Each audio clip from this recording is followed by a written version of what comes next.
He became a household name in 2009, playing Kurt in the breakout TV show Glee. Chris Colfer proved he can sing, he can dance, but little did we know, they can also write. Hello, I'm Kurt Hummel, and I'll be singing Mr. Cellophane. Cellophane, Mr. Cellophane, should have been my name, Mr. Cellophane. Glee may have earned Chris Colfer a Golden Globe. I think I just dropped my heart between Natalie Portman and Julianne Moore, so if anyone sees that, please give it back to me. But it's his best-selling books that have grabbed everyone's attention. The Land of Stories series is sold in more than 35 countries around the world, with over 6 million copies sold. His latest title, A Tale of Magic, was an instant New York Times bestseller and spent 5 weeks at #1. Something has changed within me. Something is not the same. I'm through with playing by the rules of someone else's game. Too late for second Wow, guessing. so many talents. What an achievement. And can you believe Chris isn't even 30 yet? Can it make you feel Ow. Don't say inadequate? that. Oh, my back hurts when you say that. I'm very pleased to say the man himself joins us now from Hollywood. Chris. Hey, Chris. Welcome. Hey, thank you so much for having me. No worries. My kids love your books, by the way. But first, Oh, thanks. yeah. But first of all, we know and love you from Glee. Your character Kurt had such an impact on the LGBTQI community. Did you ever expect to become a role model for others? Oh, absolutely not. No, that was the biggest perk of the show, I think. I grew up with not having many people like Kurt Hummel on TV to look up to and to relate to. So I'm very, very happy that the show could do that to so many kids around the world. So, okay, you do this, you sort of change the game, you're representing where people aren't finding people to represent before. And then, so how do you go from acting and winning awards and singing to being this best-selling author on the New York Times list? Were you always writing in the background of Glee thinking this is what I really want to do?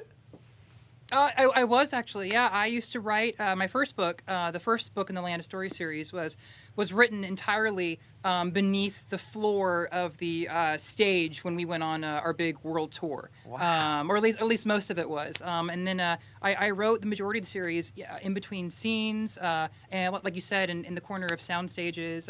In my trailer, whenever I had a chance, I was always writing, always on my computer. So that's when you were writing it. But is it true that you came up with the concept when you were just 7 years old? I did, yes. I was a very eccentric child.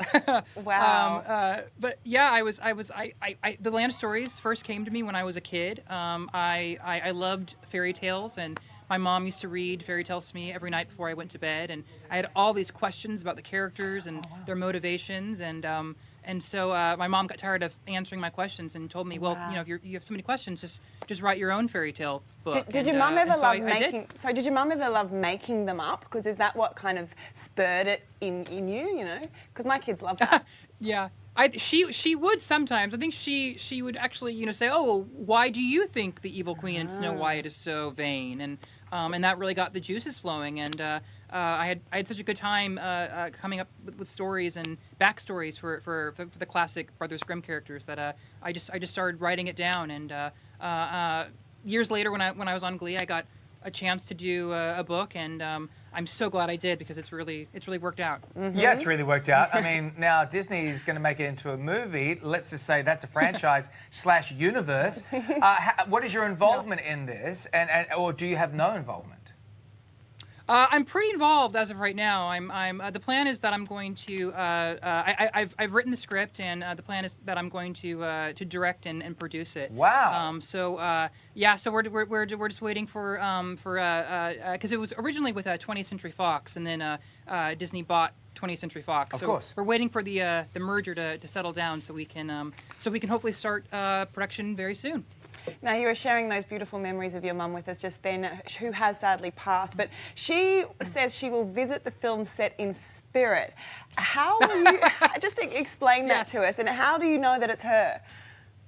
Oh yes, one of my good friends is a psychic, and I tend to get into arguments with my mom through her all the time. Oh, there she is. Yeah.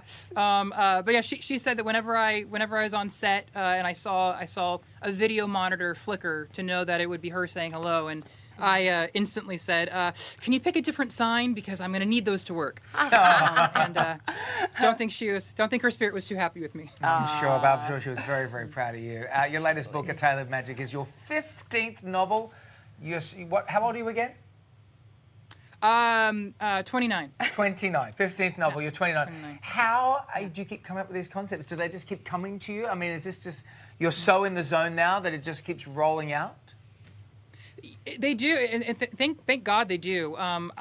Before I sit down to write a book, I see them like movie trailers in my head, Wow. and then just do my best to describe the images I see with words. Yeah, I'm very, very lucky that it comes to me so easily, and I hope it never goes away. Yes, please no. Keep those books coming. The kids love them.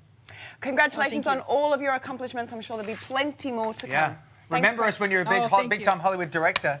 A Tale of Magic is on sale now. A Tale of Witchcraft out later this year is available for pre-order wherever books are sold. Chris, a delight to have you on the show. Thank you so much. Oh, thank you, and all my love and prayers to all the people that were affected by the fires. Thank you so much. Thank you for your message. We appreciate it.